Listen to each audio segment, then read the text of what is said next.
तो चलिए हम लोग आज पढ़ेंगे क्लास 10 का जो निर्देशांक ज्यामिति है उसके बारे में। यहाँ पे जो देख रहे हैं आप लोग, ठीक है, दिया है कि उस बिंदु के निर्देशांक ज्ञात कीजिए। ठीक है ना, यहाँ पे जो बिंदुओं -1, 7 और 4, -3 को मिलाने वाले रेखाखंड को 2:3 के अनुपात में विभाजित करता है, यानी उस बिंदु का निर्देशांक ज्ञात करना है। तो उस बिंदु को हम लोग क्या मान लेंगे, P मान लेंगे। ठीक है, ए बी कुछ भी मान सकते हैं, इसको A मान लेंगे, इसको B। ये दोनों रेखाखंड को मिलाने वाला, ये दोनों बिंदुओं को जो मिलाने वाला रेखाखंड है, ठीक है ना, फिगर के साथ समझाएंगे।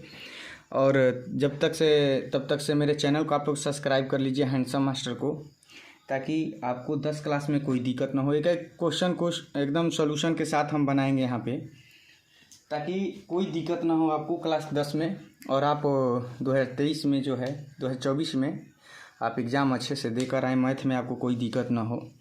तो थोड़ा सा यहाँ पे ध्यान से देख लीजिए आप लोग, इसको फिगर के साथ समझा देते हैं कैसे कैसे लिख के लाना है, ताकि आपको पूरा एकदम क्वेश्चन का जितना नंबर होता है 5 में 5 मिल जाए आपको। अगर 3 नंबर का होगा तो 3 में 3 मिलेगा।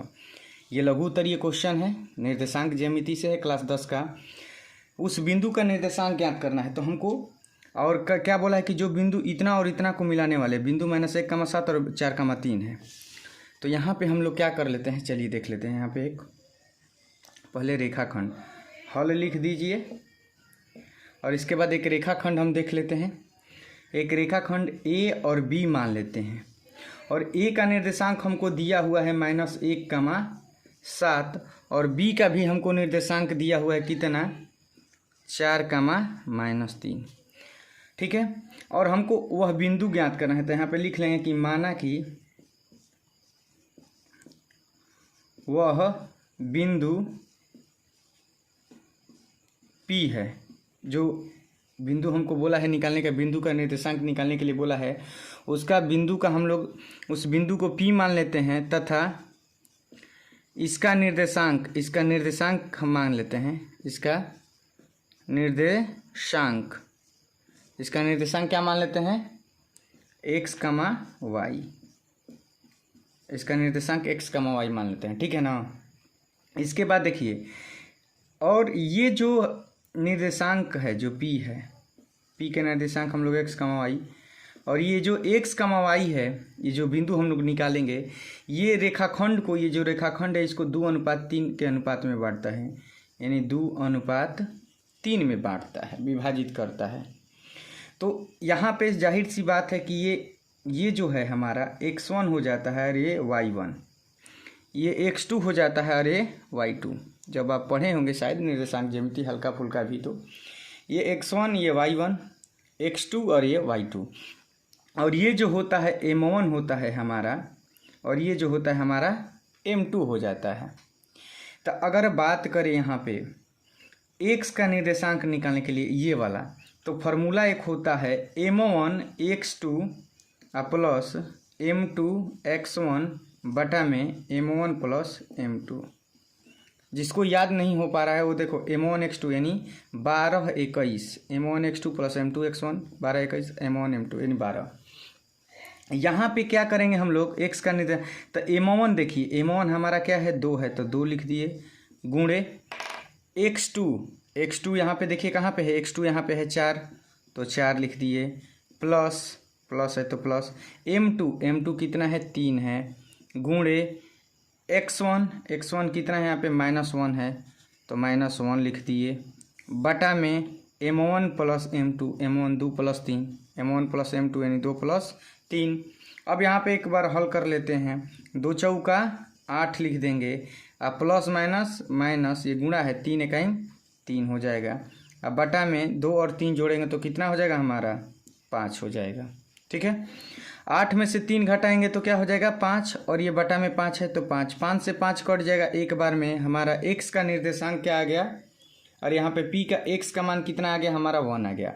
इसी तरीके से y का मान निकाल लेते हैं, तो y बराबर होता है m1 y2। अब x के जगह पे जहाँ x है वहाँ पे y का मान हो जाएगा m1 y2 plus m2 y1 बटा में MO1 प्लस क्या होता है, M2 होता है। ठीक है ना। चलिए यहाँ पे निकाल के देखते हैं MO1 कितना है, MO1 यहाँ पे 2 है, गुणे Y2 का मान कितना है यहाँ पे -3, तो -3 लिख देते हैं, प्लस फार्मूला में M2 कितना है 3, गुणे Y1 कितना है 7, बटा में MO1 प्लस M2, तो MO1 कितना है 2 + 3 सेम टू सेम उसी तरीके से हो जाएगा। 2 में -3 से गुणा होगा तो -6 हो जाएगा, प्लस 17 का 21 हो जाएगा, अब बटा में 2 और 3 जोड़ेंगे तो 5 हो जाएगा। ठीक है ना।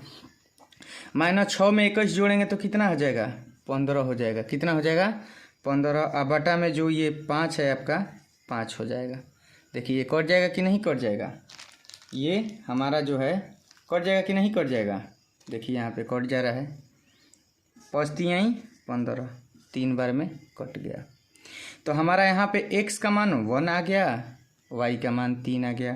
तो हम क्या माने थे, थोड़ा सा देख लीजिए यहाँ पे हम लोग क्या माने थे। माना कि वह बिंदु P है तथा इसका निर्देशांक हमारा क्या है, x, y है। तो P का निर्देशांक अब निकाल सकते हैं, x, y का मान निकल गया।